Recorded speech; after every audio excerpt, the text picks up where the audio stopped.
todos e todas. Antes de mais, espero que este vídeo vos encontre verdadeiramente bem e cheios de energia para assistir a mais um vídeo deste que é o canal mais interativo de Direito. Bem, no vídeo de hoje darei então sequência a alguns conceitos de finanças públicas iniciados no último vídeo, nomeadamente noção de despesas públicas, tipos de despesas públicas, classificação das despesas públicas, classificação orçamental das despesas, noção de receitas públicas e classificação de receitas públicas e, por fim, as políticas financeiras. Sem mais delongas, vamos lá começar.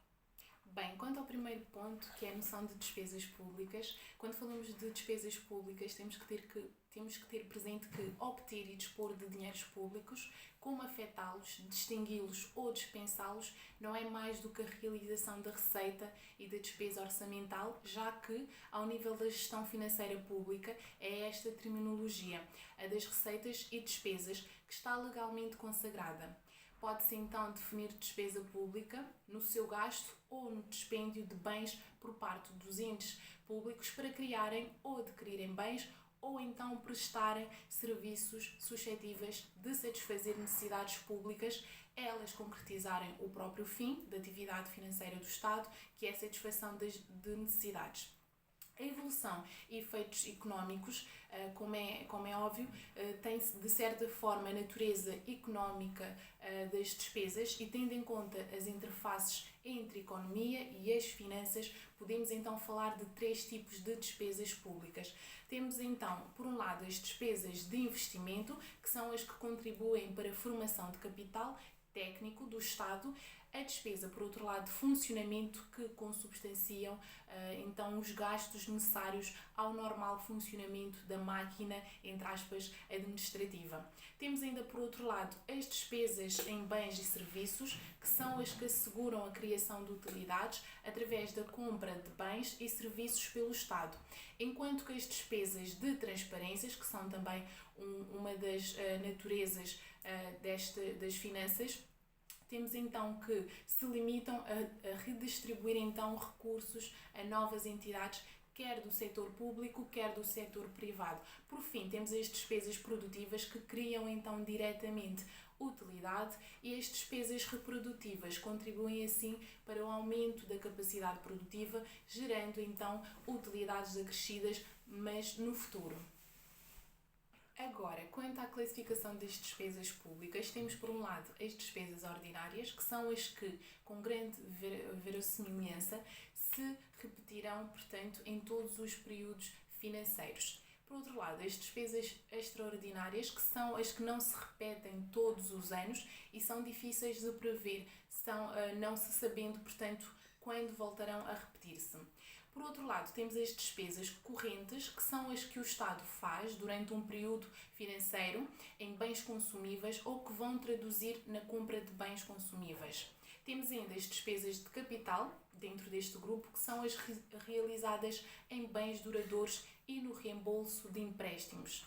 Por outro lado, temos as despesas efetivas, que são, portanto, aquelas que se traduzem sempre numa diminuição do património monetário do Estado, quer se trate de despesas em bens de consumo, quer se trate de bens duradouros. Implicam sempre uma saída efetiva e definitiva de dinheiros da tesouraria. Dentro deste âmbito, temos ainda as despesas não efetivas, que são aquelas que, embora representem uma diminuição do património da tesouraria, têm como contrapartida o desaparecimento de uma verba de idêntico valor do passivo patrimonial. Por último, temos as despesas plurianuais, que são aquelas cuja efetividade se prolongam por mais de um ano. E as despesas anuais são aquelas então que não se prolongam por mais de um ano. Bem, agora no que tens ao ponto da classificação orçamental das despesas, importa frisar que são 4 as classificações orçamentais previstas no artigo 8º, número 2 da Lei 6/91. Temos, por um lado, a orgânica, a classificação orgânica, que são as despesas que se repartem por departamentos da administração, por serviços e etc. Por outro lado, temos a economia económica, que se distingue então das despesas correntes e de capital, umas e outras discriminadas por agrupamentos, subagrupamentos e rúbricas. Por outro lado, temos a funcional, que são as despesas que são aqui agrupadas de acordo com a natureza das funções exercidas pelo Estado, tendo-se, portanto, adotado para o efeito o modelo do Fundo Monetário Internacional. Temos ainda as despesas por programas, que são um programa de despesas que se transformam num conjunto de verbas destinadas à realização de determinado objetivo, abrangendo assim um ou vários projetos. Agora, quanto ao ponto das receitas públicas, por receitas públicas são entendidos todos os recursos obtidos durante um dado período financeiro para satisfação das despesas públicas a cargo ou de um ente público, a cargo, aliás, de um ente público. Temos então as receitas patrimoniais, que são as receitas obtidas pelo património estadual e têm uma importância reduzida. Por outro lado, temos as receitas creditícias, que são aquelas que regulam do recurso ao crédito, a máxime da contratação de empréstimos pelo Estado no interior ou então no exterior do país. E, por fim, as receitas tributárias, que são então aquelas receitas que provêm dos impostos, os mais conhecidos. Agora, quanto à classificação das receitas públicas, temos por um lado as receitas ordinárias, que são as que o Estado cobra num ano e vai então voltar a cobrar nos anos seguintes. As receitas extraordinárias, por sua vez, são as que, tendo sido cobradas num ano, não voltarão a ser cobradas com toda a verossimilhança nos anos seguintes. Temos uma outra categoria então da classificação, que são as receitas correntes, são aquelas que provêm do rendimento do próprio período. Temos também as receitas de capital, que são aquelas que resultam do ano do aforo, isto é, dos empréstimos. E temos as receitas ainda efetivas, que são aquelas que se traduzem sempre num aumento de património monetário do Estado.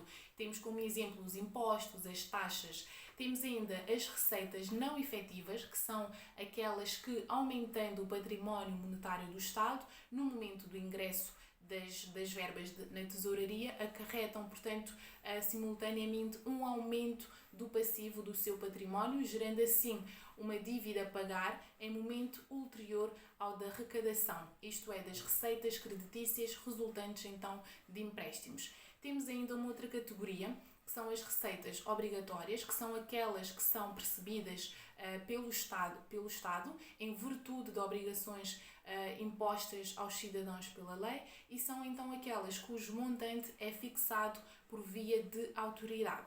Temos, por fim, as receitas voluntárias, que são aquelas as que o Estado percebe em virtude de obrigações resultantes de negócios jurídicos, são então também entendidas cujo o montante é negocialmente estabelecido.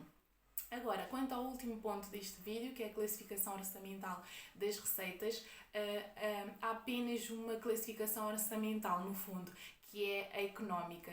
E segundo ela, as receitas distribuem-se por receitas correntes e de capital. E está consagrado no artigo 8º, número 1 da Lei 6/91. E voilà, chegamos ao fim de mais um vídeo.